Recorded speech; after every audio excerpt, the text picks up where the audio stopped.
បាទតោះសួស្តីចឹងកន្លែងនេះយើងមកដល់ហើយយើងមានរបៀប editing បានដល់លូតណានេះ file ក្រឹតរបស់វានេះ file Revit ចឹងយើងចូលមក set up file Revit មកតែមិន set up បើសិនជាបុកកុំព្យូទ័រអ្នកទាំងអស់គ្នាមាន Autodesk ផ្សេងទៀតចឹងយើងត្រូវចុច file ក្រឹត Autodesk ផ្សេងនេះជា file ក្រឹតរបស់2024 file ក្រឹតនេះវាមាន uninstall និង install ណាអញ្ចឹងមុននឹង run file នេះមុននឹង run មកស្ដាំយើងយកនេះយើងត្រូវបិទមុនយកextract file នេះយើងត្រូវបិទ Windows Defender សិនអញ្ចឹងយើងមកបិទ Windows Defender មកបិទអស់មកណាអញ្ចឹងយើង run អស់មក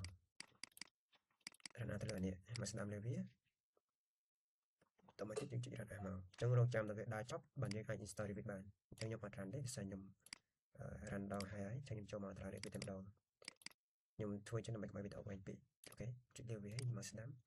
យកពាក្យ run file Revit 2025យកអូខេយកចេះ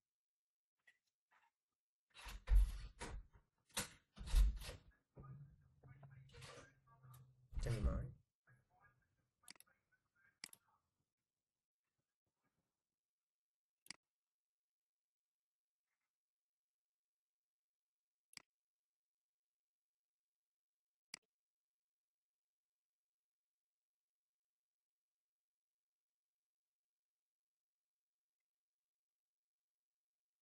ចឹងរកចាំវាតិចទៅអូ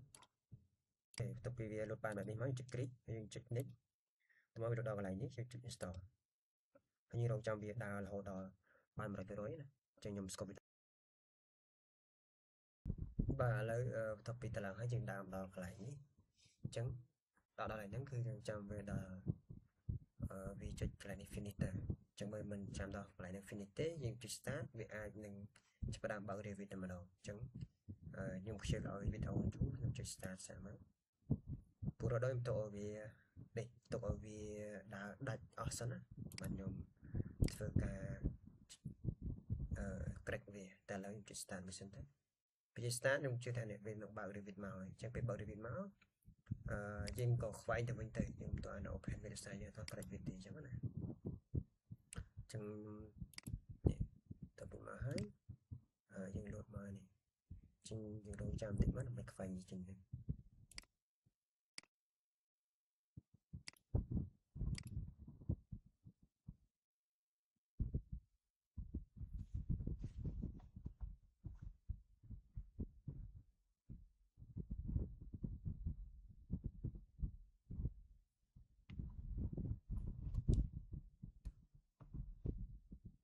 បាទឃើញ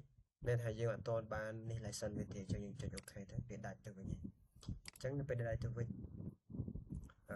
យើងកំតណាក្រេចវានេះបាទក្រេចអញ្ចឹងយើងចូលមកនេះសិននេះតឡើងRevit 5 2025.4សិនយើងមកស្ដាំលើវាដែរមកយើងយក run វាដែរតដែរមកហើយយើងរងចាំវាវាលុតនេះមកអូខេលុតមកយើងចុច yes ហើយរងចាំវា install ស្តៀងទៅនឹង file setup ចឹងដែរ version 25.4 នេះ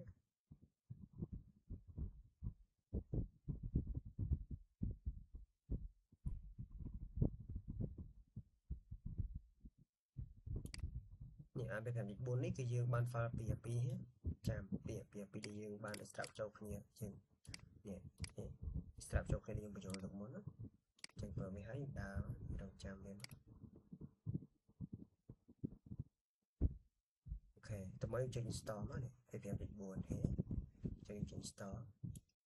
តើមករងចាំវាដល់ពេញ 100% នេះគ្នាចឹង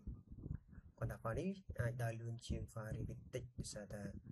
វាជា file ដែលតឡើង version 0.4អញ្ចឹងណាវាមិនជា file setup ធំរបស់វាទេអ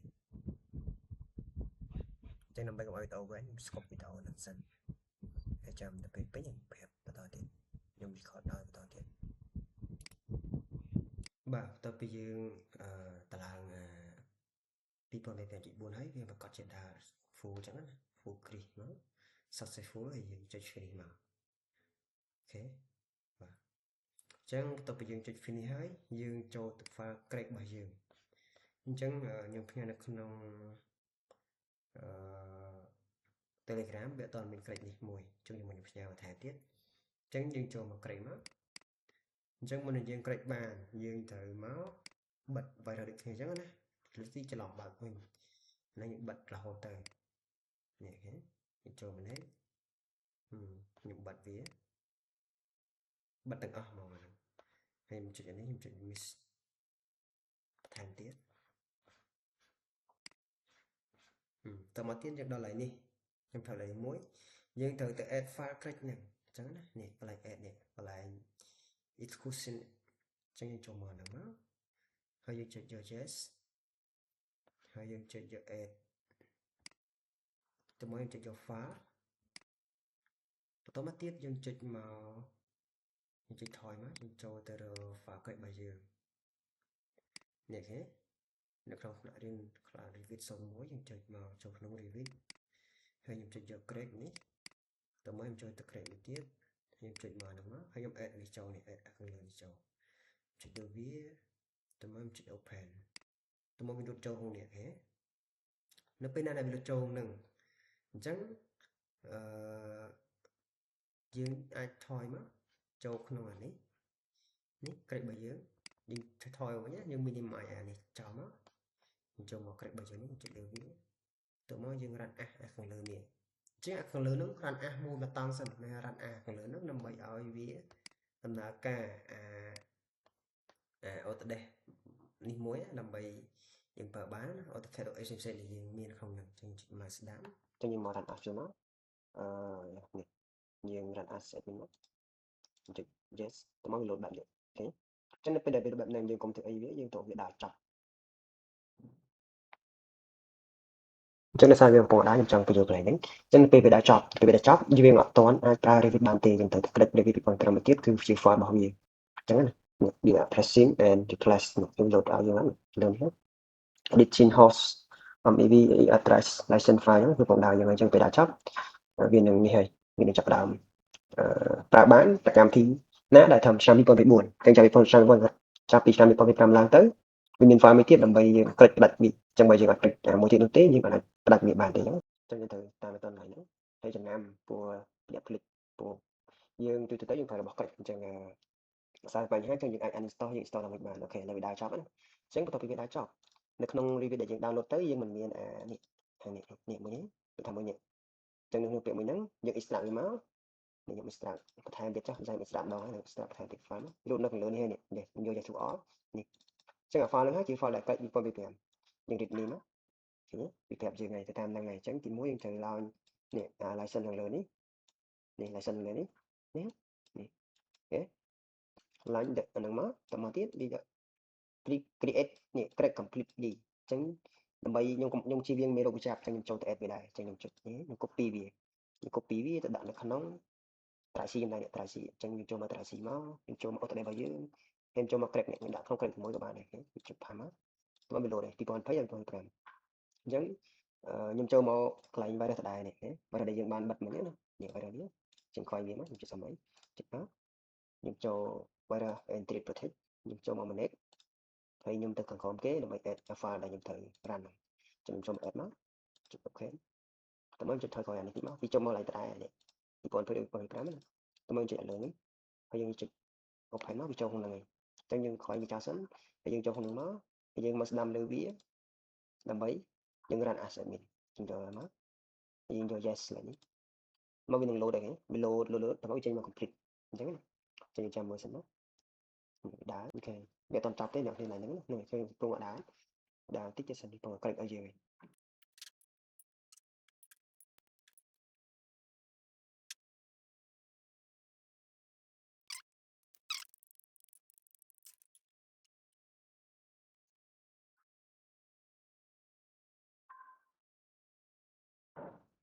នេះ load មកអូខេចឹង complete tracking complete join ខ្ញុំចុចហ្នឹងមកតមកទៀតយើងបើយើងមកអាននេះវាត្រូវយើង copy នេះអូ copy នេះ copy alpha version all នេះ version all នេះទៅដាក់នៅក្នុង Try C អញ្ចឹងឡើយខ្ញុំ copy ពីមួយសិន copy តមកយើងចូលមកអានទៀតដើម្បីយល់ច្បាស់នេះទេ Try C program នេះ gen តែខ្ញុំ copy អាហ្នឹងយកមកដើម្បីយកទៅផាសនៅខាងលើខ្ញុំ copy មកខ្ញុំចុច open មួយទៀតមកហើយខ្ញុំចុចអានេះចុច home មកខ្ញុំចុច control V ខ្ញុំចុច enter មកខ្ញុំចូលដល់នេះមកតោះនេះអញ្ចឹងបើយើងអត់ ចុចចឹងទេយើងអាចចូលមកនេះបានយើងអាចចុចតាមនឹងមួយបានចឹងយើងអានវាមកយើងខ្វែងចោលហើយយើងចុច copy វាមកទៀតកុំខ្លាចដាច់ចឹងយើងចូលមកមើលនេះ try C ខ្ញុំចុច open មួយយក try C ខ្ញុំយក file 884ទៅអត់មិញទៅមកទៀតនេះ86ទៅមកទៀត command file ខ្ញុំចូល command file មកទៅមកទៀតយើងចូលមក Autodesk share យក Autodesk share មកទៅមកទៀតយើងមកមើលគេនេះadd lesson នេះ add lesson នេះទៅមកទៀតយើងចូលមក current ទៅមកទៀតយើងចូលមកនេះចុងក្រោយគេ change ADS lesson change នេះទៅមកយើងមកផាសវាមកនេះនេះ copy to version R2 នេះក៏ copy ទៅដាក់ក្នុងនេះក្នុងចុងក្រោយនេះអញ្ចឹងយើងចូលមកនេះចូលមកចុងក្រោយនេះនេះយើងមកស្ដាំយើងយកផាសមកហើយយើងយក flash ទៅ file យើងចុច continue បាទអញ្ចឹងហើយបន្ទាប់ពីហើយយើងខ្វែងដល់ចោលមកយើងខ្វែងចោលដែរយើង frame មួយយកបើកលើគេ2025នេះ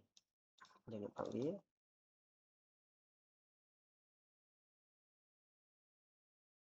អូខេដល់ទីតាំងឡើយនេះយើងចេញយក select network license នេះនេះទី select មក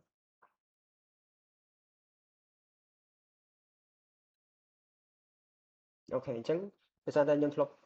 តម្លើង family វាអញ្ចឹងវាឲ្យខ្ញុំ load ចេញយកឲ្យវា load មកវាបើវា load អញ្ចឹងអញ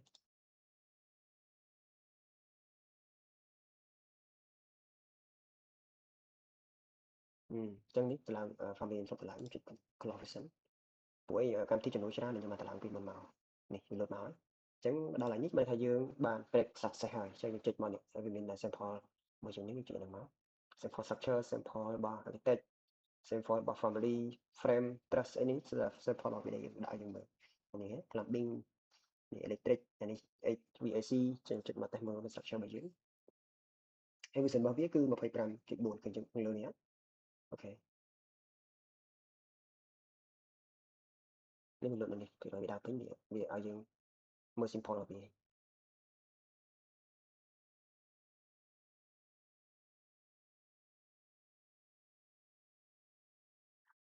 អូខេយើងយកពាក្យ continue open file មក